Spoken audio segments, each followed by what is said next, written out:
Hello everyone and welcome back to a brand new video where today we return with round 4 of the F223 Ollie Bearman career mode. Yes, we're back this weekend here for the Azerbaijan feature race. Of course, if you missed out on the video that went live yesterday, I would highly recommend going back and checking it out. Safe to say, it was quite a dramatic one from the sprint race here in Baku.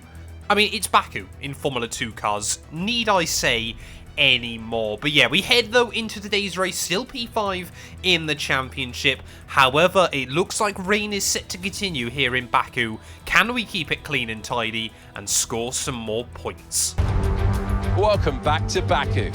We're on the edge of the Caspian Sea in a bustling, vibrant capital, which once again plays host to the spectacle of Formula 2.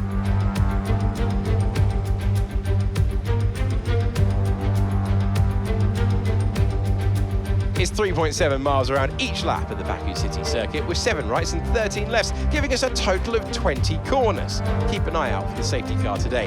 This circuit already has a reputation for incidents, and it's only going to be worse in these conditions, particularly through the incredibly narrow turn 8. We're almost ready to go then, and this is what the starting grid looks like for today's race. A fantastic effort from Dennis Hauge yesterday puts him on pole position, and it's Ayumu Iwasa in P2. Looking down the rest of the grid, we have Daruvula, Fittipaldi, Brad Benavides, Novalad, Vesti, Porcher, Dewitt, Richard Verschoor, Hadjar, Maloney, Juan Manuel Correa, Victor Martins, Cordial, Leclerc, Stanek, Kushmine, Boschon, Visani, Crawford, and Ollie Bearman completes the grid. Now it's almost time to lights out, so let's get down to the track. I'm joined by a man who's had many a wet race, Davide Valsecchi. Just how challenging will these conditions be out there on track? Delighted to be here, Alex. Even in this weather, nothing will be easy for them. We may have standing water, which means visibility will be a worry. They just need to stay clear of the white lines and curbs. They can cause you a real problem when it's so slippery.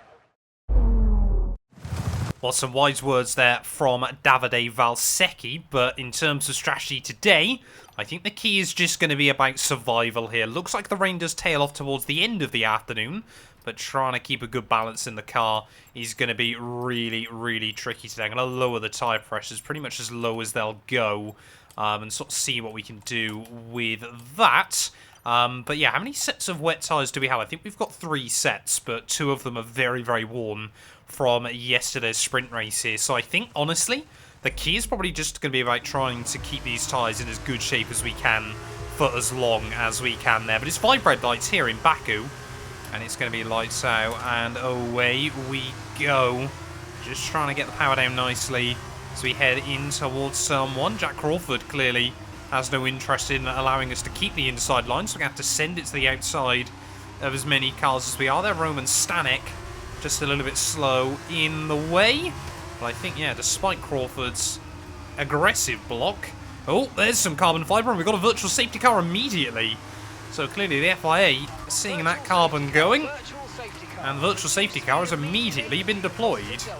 Well, I want to see how Kushmine picked up this damage at the start of the race. You can see he has a look to the outside of Arthur Leclerc. Leclerc, they're very, very aggressive, cutting back down towards the racing line through turn 1. As you can see on the exit of the corner, Kush has got pretty much clear track space in front of him. Oh, one of the PHMs just comes across. I believe that is Roy Nassani. So Kushmine will claim a couple of places from it, but will lose his wing, and he is in big trouble. Well, it certainly seems like a brave choice to re-enable racing going into the castle, but we're going to have to take it. Are we going to see a couple of cars then into the pit lane at the end of lap 1? Of course, they're going to be even more trouble because, obviously, they're now on their best set of the full wet tyres for the afternoon, and they're going to box off of them because, of course, you can't keep a set of tyres on the car when you're pitting for damage inside F123, which is a bit of a shame. Will be a nice little strategy option, because it is frustrating when you pick up damage on lap 1 and want to try and extend the set of tyres that you were on. But yeah, I think Dennis Hauge still leads the way. Jan Daruvula, though, is up to P2. As yeah, definitely I'm already noticing lowering these tyre pressures is really working for me. As we make our way out the final couple of corners. I think we've got a couple of AI costing us a lot of time. That was one of the Camposes, I believe it's Kushmini, who was really, really slow through the final couple of corners, so he's probably going to be peeling into the pit lane then, I imagine. 2.5 minutes for an opener here is absolutely ridiculous, as yeah, Miney picked up a 5-second penalty for his troubles as well as his damage, and we probably... Whoa. I was about to say won't see much of him again, but if I'm going to drive like that, then there's a fair chance we will. Well, I know I've moaned about it before on this game, but Baku, I tell you what, Baku is so poorly done against the AI, especially in the wet conditions. And I feel like Formula 2 kind of magnifies those issues as well. But the fact that the AI obviously can still run right to the walls everywhere around here when you can't, I pretty much moan about it every time we come back to this venue, is so stupid.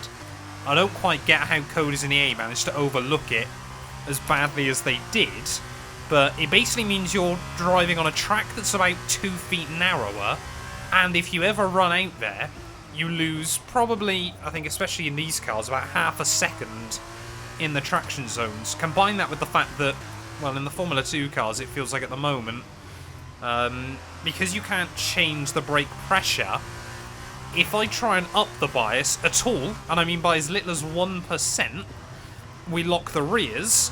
If I try and move it down at all, we lock the fronts. So we're kind of stuck in this horrible middle ground where we're kind of locking both, but you can't really do a lot else with it. And obviously whilst that's all going on, you're still losing time because the AI just don't. Looking on the mini-map, on the MFD as well though, I don't even think saving the tyres is going to be possible today either.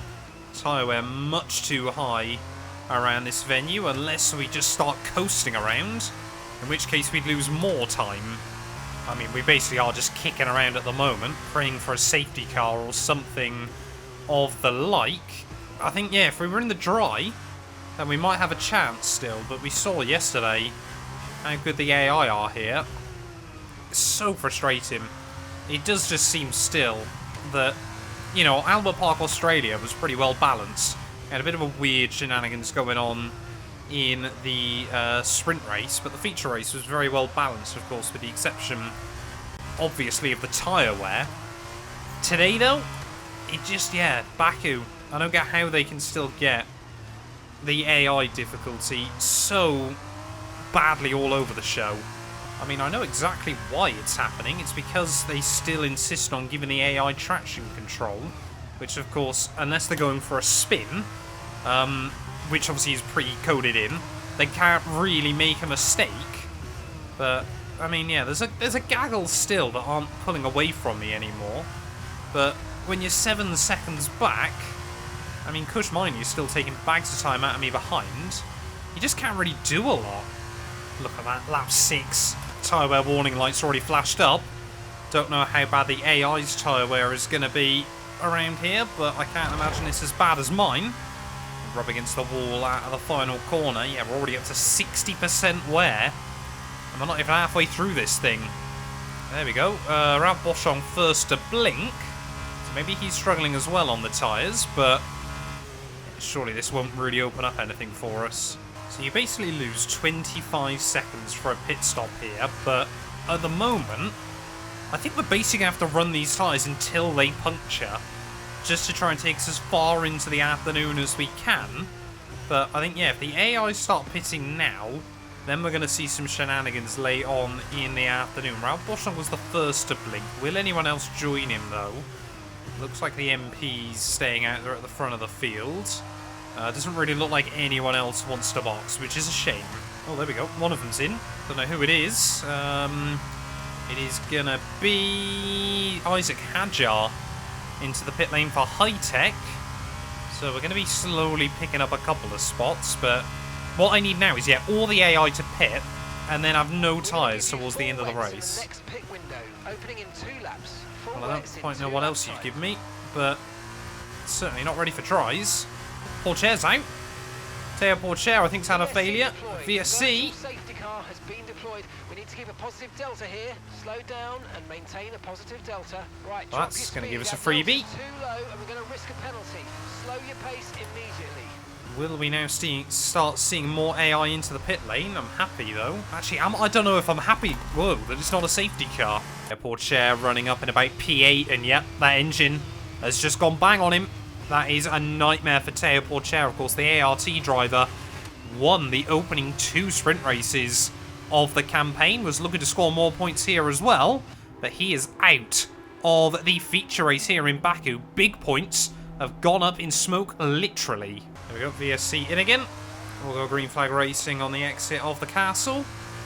But yeah, we want to see more and more AI in the pits.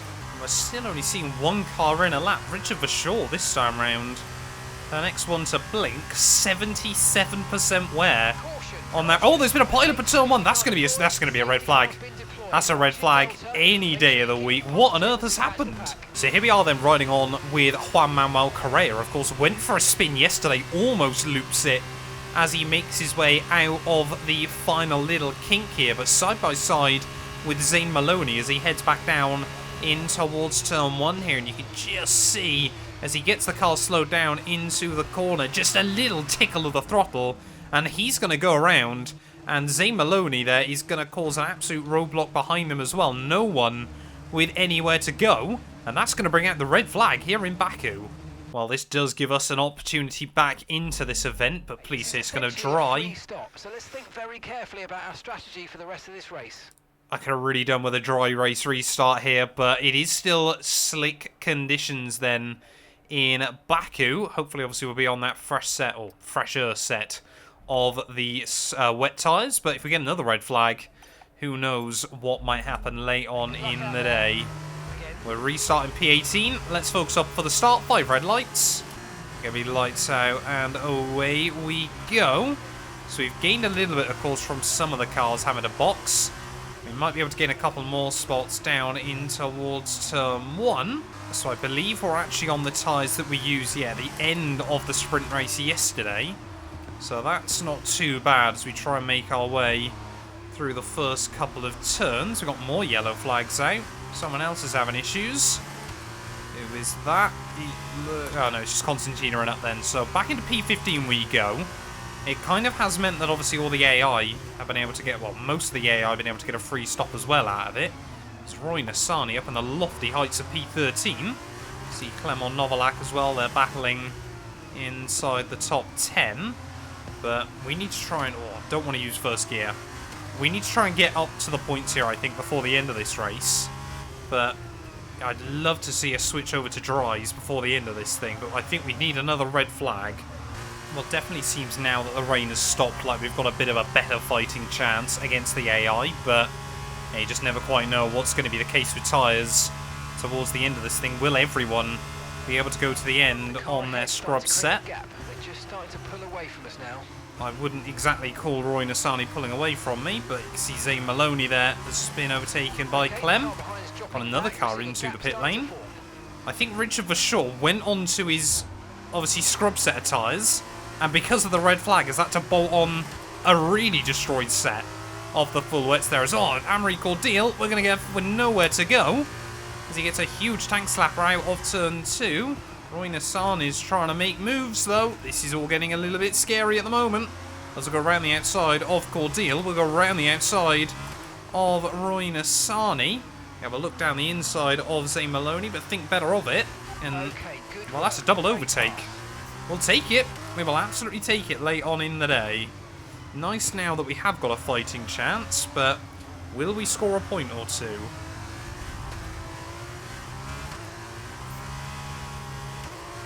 Zane Maloney going defensive down the outside. Not often where you see overtakes happening, but we're going to pull it off as Juan Manuel Correa has got a 5-second penalty. Dennis Hauger has still led this thing right from the get-go. 3 laps to go. Not yet.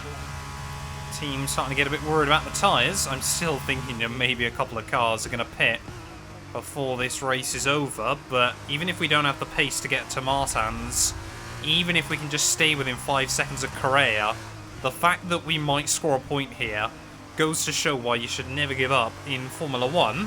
This has easily been one of my worst races in terms of pace inside F1 23, but just stick around and find out.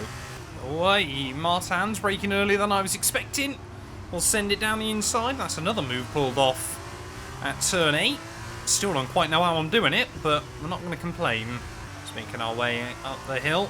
Tyre wear warning light is on again. How much of we've spent like half of this race with the tyre wear warning light on, it feels like, at the moment. But can we try and force Correa into a bit of a mistake? I think we're too late now, well, to get a safety car or a red flag or anything like that. So we are just trying to push to the end. But how can the AI brake offline and later than me there and still seem more comfortable into the corner? Oh, they're battling up in front. They're 2-3 wide as we make our way back in towards turn 1. Okay, you're in the top 10. Thank you, Mark. Oh, Jack Doohan's, he's locked up. He's pushed someone wide there. Jan Arugula just getting a little bit squeezed out. This Fred Vesti seems to have the best view in the house at the moment of this battle going on. Fred, of course, I'm sure would love more points today. So, the AI, just see how badly they Constantine are up. We're able to get the power down, though, down the inside of Juan Manuel Correa, but yeah, the Shaw setting fastest lap. Oh no! Fred Vesti's binned it! No! We had nowhere to go! I cannot believe it! What's he doing? Fred? Are you there? What on earth is that? No! I've never seen a crash like that inside F123. Never in my life have I seen an AI lose it at about 130, 140 miles an hour and just get a tank slapper across the road. We tried to find a gap. Fred Vesti's picked up a penalty in the process, but both Premas have been well and truly screwed late on in the day. I don't even know if Fred's still got a front wing on his car, but I've lost all of mine. And any chance of points, you know, it was kind of going to be a lucky point score if we did, has all just gone up in smoke. I cannot believe what I've just witnessed. Let's ride on board then. Fred Vesti late on in the day here, watching the Invicta Virtuosi and the MP Motorsport car make their way through the first couple of corners, perhaps trying to eye himself up a big run on the pair of them out of turn 2 there, because he pulls out of the slipstream of the MP to try and get a move done. And oh, he just massively overcorrects. Why is he overcorrected like that? We're just a sitting duck in the process as we both grind down the wall. How he's not lost wing in all of that, I will never know either. But that has been a nightmare for PREMA. And of course, had that not happened inside the final 2 laps, we probably would have got a safety car or something for it. But we're going to walk away with absolutely nothing here in Baku. We need to get a new wing on the car at the end of this lap. I'm tempted just to box in and obviously retire the car, because it's not really that we're going to be able to do anything more here. But rounding our way through the final couple of corners, I don't know. Oh, no, no, no, no, no, no. Yep. I've taken Fred out in the process. Let me know you're okay. Oh, dearie me. We've both taken each other out twice in a lap.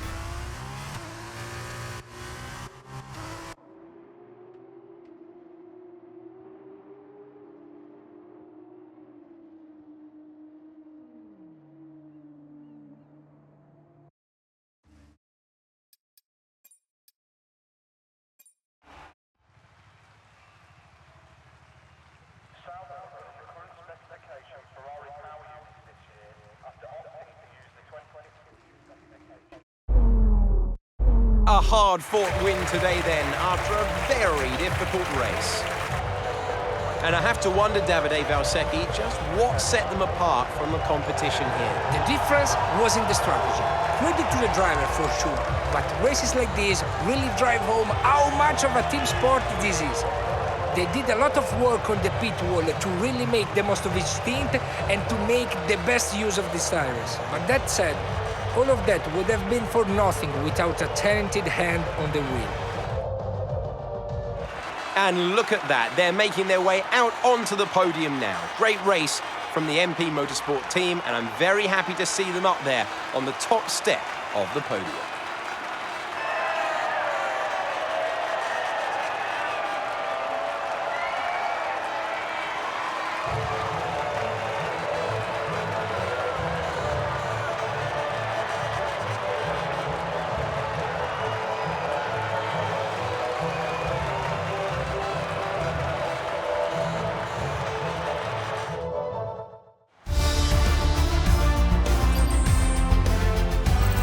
So then, it's time to see how this result affects the Drivers' Championship. It's a good result for Brad Benavides, who extends his advantage at the top of the championship. And so, driver of the day then, Davide Valsecchi, who do you think you'd go for? I'd probably go for Dennis Auger. The team did a good job with the strategy to put him in the pack, and he was good enough to take the opportunities. And now a look at the team standings. We saw a dip in form from the championship leaders today. Their lead has taken a significant blow. Meanwhile, Carlin move up the table with another strong performance this weekend. There will be plenty more twists and turns to come this season. I hope you'll join us at the next race when Formula 2 returns. I cannot believe that there. What a nightmare end to what has not exactly been a particularly brilliant weekend here, but Fred and I coming together twice in the space of a lap. Yeah, still in complete disbelief as to what happened in that instant there. But Dennis Auger takes the win, 2 seconds clear of the oddly consistent Brad Benavides there. Enzo Fittipaldi beats out Awaso with Doohan, Martans, Daruvala, Novalak, Nassani. Nassani scored points. Deary me, Roy Nassani has scored a point ahead of Amory Cordial there. Arthur Leclerc just misses out, and that means having a look at our championship standings. We're back down to 7th. Brad Benavides now has a 14-point lead at the top of the title, ahead of Martans and Cordial. But yeah, further down the roster, it is now just Leclerc, Boschong and Stanek that are yet to score points so far this season. Constructors-wise, well, yeah, PREMA, another nightmare. We're back down to 7th overall, but ART lead the way, 13 clear of MP Motorsport there in that championship. But thank you all so much for watching this video. If you have enjoyed, please do make sure to leave a like. Get yourself subscribed. I believe next time out, I think we're racing at Imola, if I'm not mistaken. It's either Imola or Monaco. Either way, you guys do not want to miss it. A massive thank you to all of my YouTube members and my Patreon supporters for their continued donations to help my work. These things go much further than I think a lot of you ever realise and allow me to continue making content full-time here on YouTube. So if you want to support me from as little as £1 a month and be featured on all of these end clips, either click the join button next to the subscribe or head over to my Patreon. There's a link down in the description.